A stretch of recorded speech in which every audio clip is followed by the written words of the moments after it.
Everyone is looking back now at Kaepernick's protests from a few years ago, and obviously they were always about police brutality. And now it's coming back to the fore, and a lot of people expect that we will see players kneeling again, even when the NFL season starts. I'm curious how you think the NFL will and should respond to that. And of course, you're such a leader in the league. What is your responsibility as a leader in times like this for the rest of your teammates and players in the league? Well, I will never agree with anybody disrespecting the flag of the United States of America or our country. Let me just tell you what I see or what I feel when the national anthem is played and when I look at the flag of the United States. I envision my two grandfathers who fought for this country during World War II, one in the Army and one in the Marine Corps, both risking their lives to protect our country and to try to make our country and this world a better place. So every time I stand with my hand over my heart, looking at that flag and singing the national anthem, that's what I think about. And in many cases, it brings me to tears, thinking about all that has been sacrificed, not just those in the military, but for that matter, those throughout the civil rights movements of the 60s, and everyone and all that has been endured by so many people up until this point. And is everything right with our country right now? No, it's not. We still have a long way to go. But I think what you do by standing there and showing respect to the flag with your hand over your heart is it shows unity. It shows that we are all in this together. We can all do better, and that we are all part of the solution. Okay, I understand all of those things he's saying, and I can understand where he's coming from. But in today's world, as volatile as it is, you have to understand what is going on and what is being said and what is being demonstrated and protested. And that's where Drew is tone deaf. You know, if you frame it in a way and say, what happened in Minneapolis can't happen again, and I understand the pain and the anger, or at least I'm trying to understand the pain and the anger, you have to at least put it in perspective of today. Yes, your great-grandfather, mine fought too. I want to respect the flag. I want to respect those who respect the flag.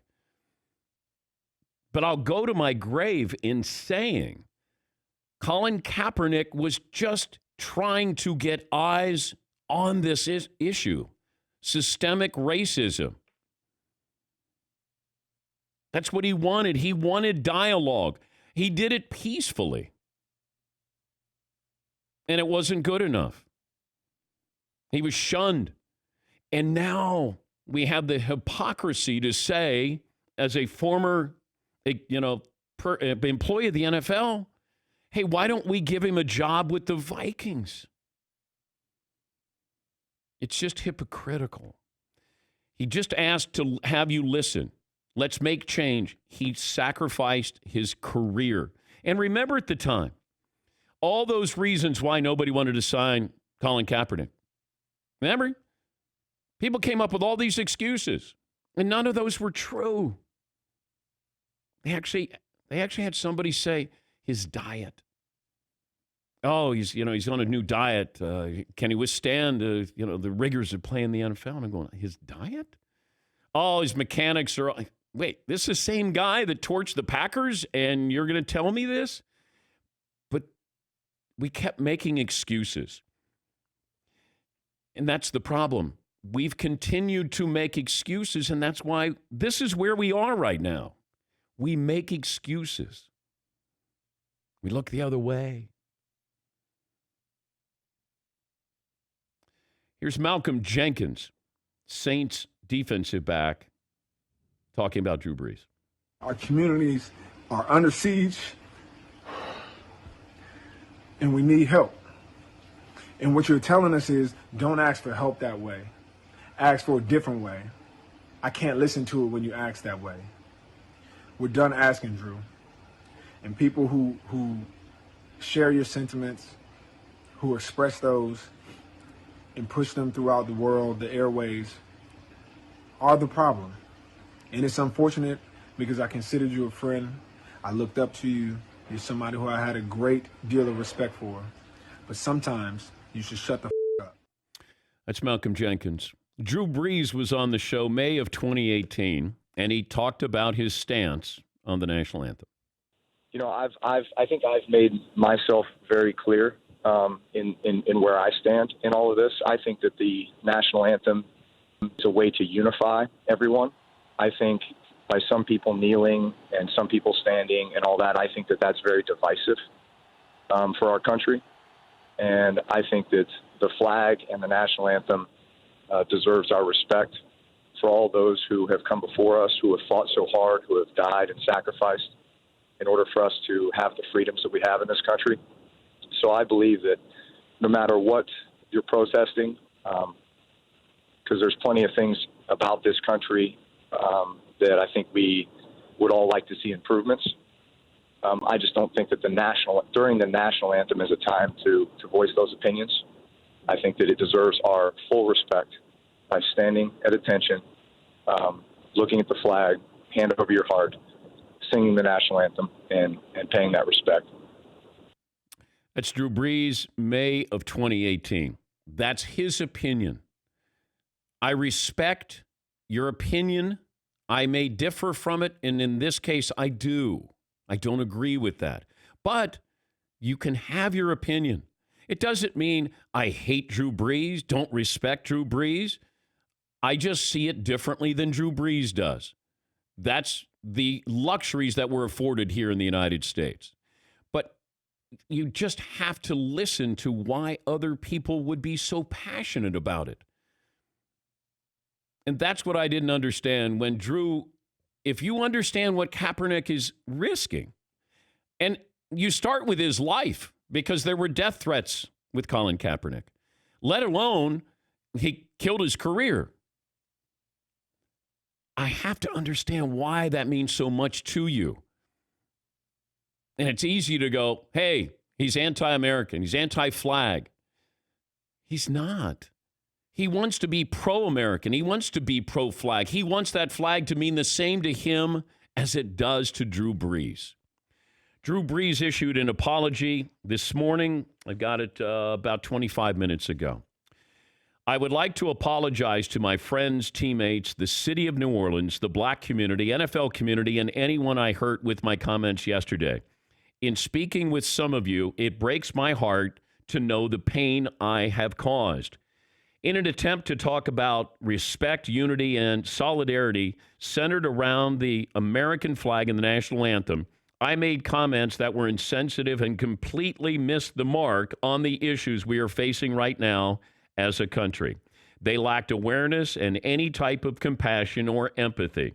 Instead, those words have become divisive and hurtful and have misled people into believing that somehow I am an enemy.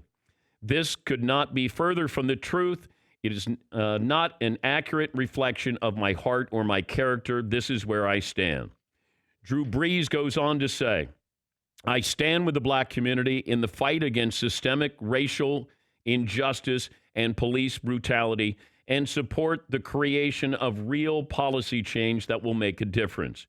I condemn the years of oppression that have taken place throughout our black communities and still exist today. I acknowledge that we as Americans, including myself, have not done enough to fight for that equality or to truly understand the struggles and plight of the black community. I recognize that I am part of the solution and can be a leader for the black community in this movement. I will never know what it's like to be a black man or raise black children in America, but I will work every day to put myself in those shoes and fight for what is right. I have always, in capital letters, been an ally, never an enemy. I am sick about the way my comments were perceived yesterday, but I take full responsibility and accountability. I recognize that I should do less talking and more listening. And when the black community is talking about their pain, we all need to listen. For that, I am very sorry, and I ask your forgiveness. So that's Drew Brees and his apology, the question and his full answer yesterday that led to this. We'll have a little bit more on this, but I wanted to give you both sides of this. My opinion has always been out there. My opinion hasn't changed. I probably have a deeper understanding as we move along away from Colin Kaepernick, but it's there. Colin Kaepernick he's back in mainstream America. And I hope it's a good thing because I hope it brings change. We don't like to be uncomfortable, but we're uncomfortable now. And I think that's a good thing. Okay. Somebody stole your lunch? Yeah, but I brought him my lunch, and it's not here. It's not in your car? No, I remember I specific. Oh. I have 2 minutes and 28 seconds. All right. It's in your car, isn't it? Give me 1 second. Ooh. Hope there's no mail. That was accusatory right there. That was not pretty.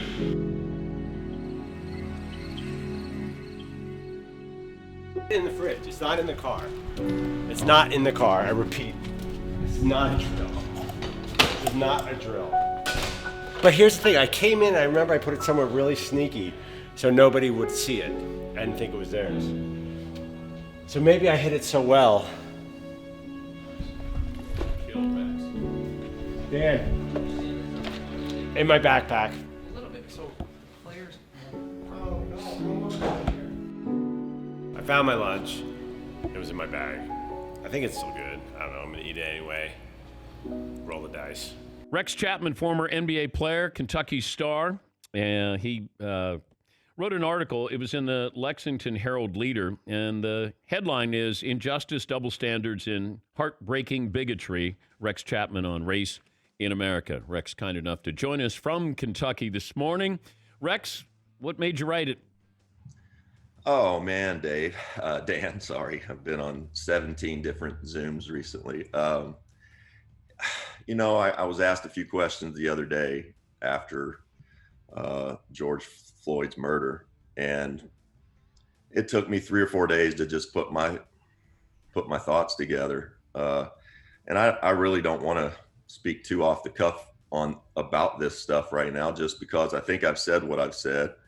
And it's probably a little bit above my pay grade. I'm just a former basketball player. I grew up with black and white friends, and all of this has just been absolutely heartbreaking. I feel a little bit broken. Drew Brees' comments yesterday didn't help, and certainly didn't help me feel any better. I can't imagine it made any of his peers feel any better. So we're going through a tough time, and I do think, and this sounds just awful to say out loud, but it's going to take white people with voices in order to help get us past this, or at least make it somewhat more bearable right now. This is I've not seen anything like this, and I was born in the 60s, grew up in Kentucky for 18 years, and so I know it from a personal level, but I don't know it from I'm white. I'm white. If we're not listening to what our black friends, people of color, are saying right now, and we just have our opinions, we're not going to make any progress. Yeah, I have echoed those same sentiments, that we move on so quickly in our society that it wasn't long ago where you had an unarmed black man who was just jogging in a community in a neighborhood in Atlanta or Georgia and got shot, murdered. We moved on. And then, Eric Garner, I can't breathe. Like, we just move on. And if we continue to move on, then none of this is going to matter, it feels like. And that's the sad part of all of this. Yeah. I don't know, Dan. I'm a little bit at a loss. I don't know. I'm at a loss for words right now. Sorry. But it hits you pretty hard here.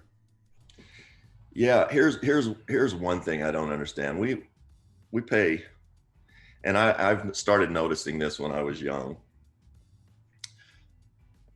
We encourage our kids to go play and do and watch sports, be like that guy, entertainers. We'll spend our hard-earned money on season tickets to go to these games, and we worship our black athletes and entertainers. but don't bring them home. Don't come home to date my son and daughter. And that to me is one of the saddest things that I've seen in my lifetime. I don't know how we get past that. You grew up in Ohio. I grew up in Kentucky. And I know a lot of people that feel like white people are just supposed to marry white people, and that's the way it goes. And if you date a black person or you marry a black person, you're marked. You know this, and I know this. You're marked. What is that? What was the reaction when you were dating an African American when you're at Kentucky? Not pleasant. Not pleasant. I mean, and you're the star of the basketball team. Yeah.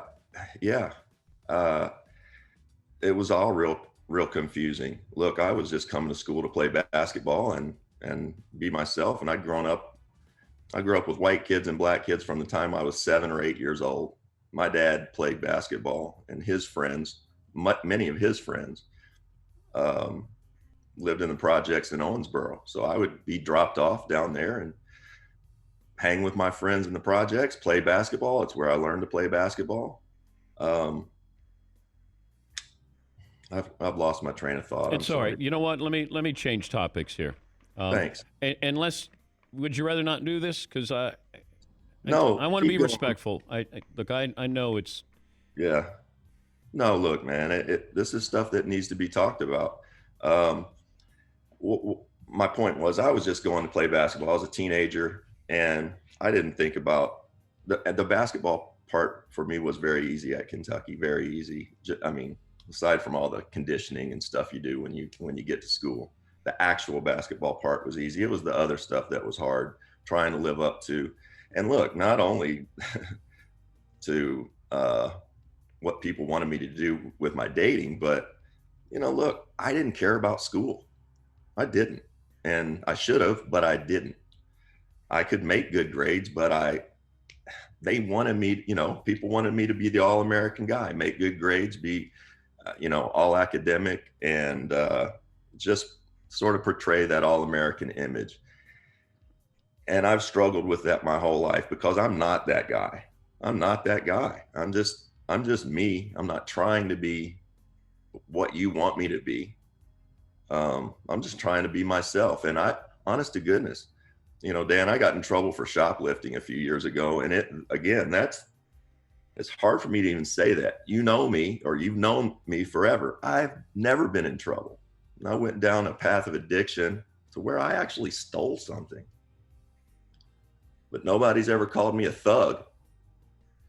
Nobody. And I played with teammates for years who were portrayed as thugs. Not a one of them had ever gotten in trouble. My feeling on it was that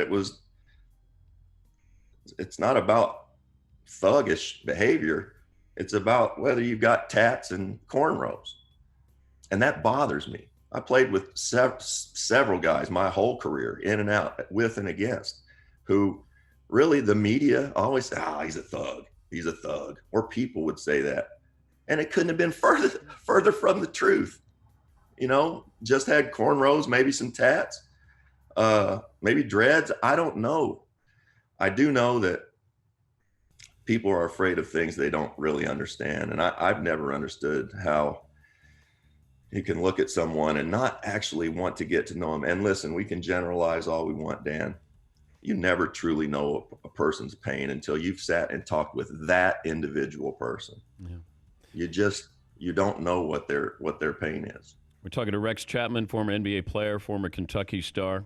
I go back and I look that video. That was painful for me to see that video of you shoplifting. And I'm going, I had been with you, and I came in that day, and I said, that can't be the guy that I've known for a long, socialized with you. And then look, we have people that are close to us who have been addicts, or there's an addiction, or drinking, or whatever, it's pills. And I just said, you're no different than anybody else. You're susceptible to this. But golly, I still I can't believe that's you in that video. I know, man. And I walked around for many years just kind of numb from the painkillers. But yeah, I don't know. This is difficult. I'm glad. I'll be ready for us to talk horse racing and basketball, and maybe even John Calipari to the Lakers at some There point. you go. There you go. Oh, I love that. When all of a sudden I'm going, oh, Rex has Calipari going to the Lakers. Man, did you catch grief? Oh man, did I? But you know what? The positive about that was I was so messed up on the painkillers, I didn't really think about it too much. No names here. Yeah. What's the best recruiting enticement you got? Because you were one of the great high school players in America. You don't have to name names. Yeah. You don't have to tell me what Kentucky gave you. But what is the best enticement you got coming out of high school? Yeah. I don't really know what you're talking about, but hypothetically, sarcastically. Yes, of course. Hypothetically, what could have been the nicest thing? Hypothetically, one of the sweetest things, and I'll go ahead and say this because I don't think it was a recruiting violation. Back in the day, Wildcat Lodge, where the players stay, and Kentucky basketball players stay. Kentucky basketball dorm. Yeah. For a while, it was just players in there, but then the NCAA said, "No, this place is too nice. You got to have regular students in there as well." So regular students stayed downstairs. I don't know, a dozen of them. But I put two of my best friends, Kevin and Keith Vanderpool, they're twins, grew up. We played Pee Wee football together, high school basketball together, everything. They came and lived in the lodge. Wait, that's not juicy. Come on. I know. What do you want? Did somebody offer you a car? I don't know. That's a yes. I don't know. No. A bag of cash? Nobody offered me anything. Did somebody offer somebody you knew something? I don't know about that. Did you ever get a $100 handshake at Kentucky, Rex Chapman? From my mom and dad. Oh boy, your dad didn't have $100. No, because he bet the pick six at Ellis Park the previous day. By the way, Rex went hardship back then. Right. When you went early, you went hardship there. You and I joke about that, but let's think about that a little bit, right? At this point in time, with all the race stuff, we joke about that. Oh, there's a label attached to you. It is, but also it's a label. It used to be. What did it used to mean, Dan? You tell me.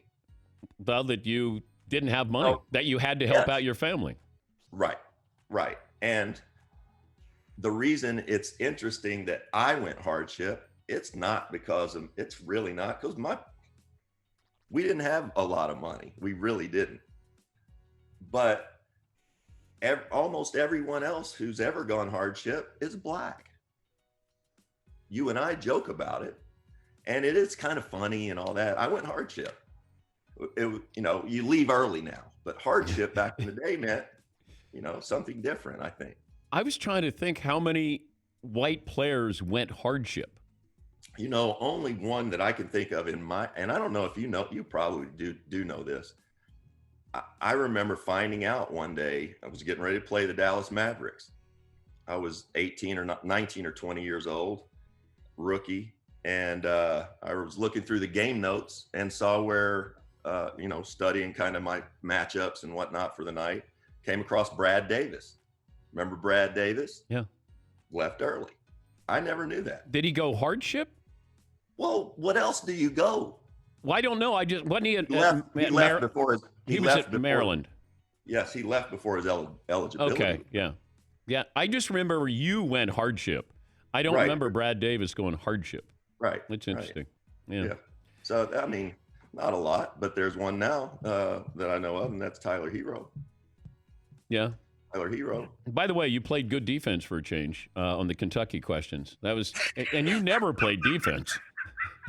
Yeah, that's very true. Yeah, That's very true. they must have loved when they probably circled it when they were playing the Hornets. Like, Go at him. like Jordan probably went, who do I? I got Rex Chapman. Yeah, that's right. That's right. Hey, better guard me on the other end, though. Whoa. Okay. What did you think of the Jordan documentary? Loved it. Couldn't get enough of it. I know Michael's taking some grief over this, but I got to tell you, he was different, man. He was different. And could you have been his teammate? Yes, I would have loved to. Do you know this? This is something that's also heartbreaking for me to think about sports-wise. Michael had gone to play baseball, and I was kind of coming in my own in Washington and was having a really good year. In fact, I was about to make the All-Star team, and the day that they announced the All-Stars, I dislocated my ankle. Prior to that, there was a deal that was basically almost done for me to go to Chicago for Ron Harper. And Ron had come in Michael's absence, and he was kind of limping around and he couldn't really score like he used to. And so then I dislocated my ankle. They kept Ron. Michael came back, and they went on this whole damn thing. So my story's way more tragic than you know. Oh, but I'll say this, Dan. Michael called me in high school for Dean to go to Carolina. He was probably first or second year player in the league, and that was cool and everything. But then we had the same agent forever, David Falk. Wait. So Jordan calls you. You're a senior in high school. Yeah, junior. A junior in high school. Yeah. And he says, how does that? So mom picks up the phone and goes, No. Better. It's even better. Back in the day, there's only a landline, in your house. And me and my sister, she's a year younger. The phone was a whole big deal. And every time recruiters called, the rule for my sister Jenny was Jenny had to get off the phone if a recruiter called in. So she hated me and hated the whole thing. And Dean had told me Michael was going to be calling, and I was home, but the phone rang. I guess she was on the phone, and she clicks over and says hello, and he says, "Hi, this is Michael Jordan. Can I talk to Rex?" And she hung up on him.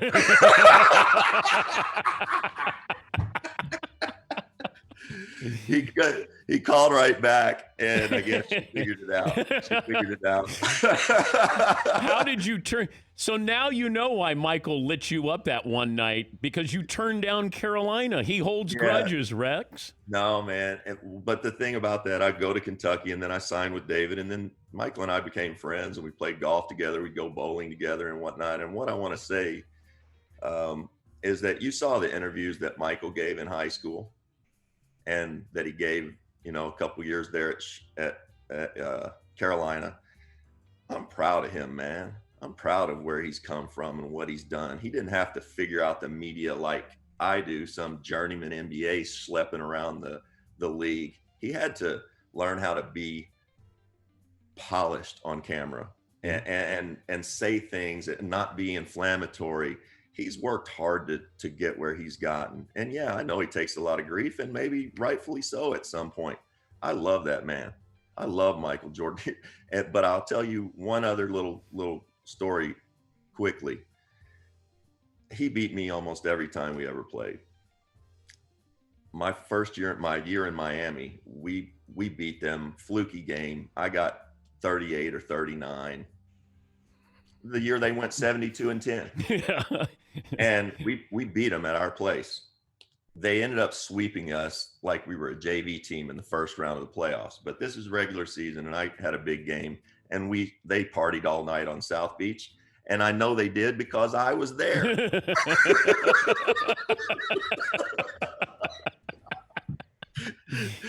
And so I had a big game, and we played them again, regular season game again, about 2 weeks later.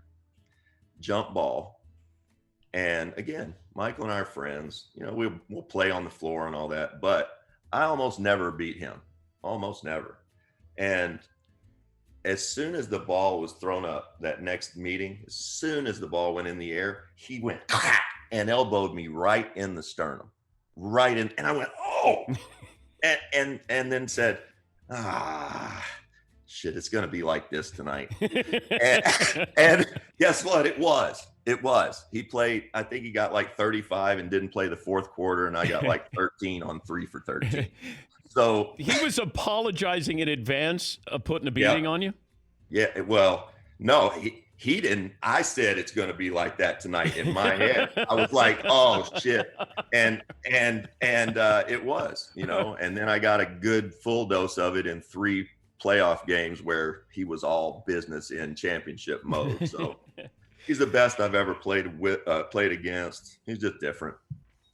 Hey, I love you. Thanks for making us laugh. And we'll talk. Yeah. All right. Will. Thanks, buddy. Dan. That's Rex Chapman, former NBA player and Kentucky Star.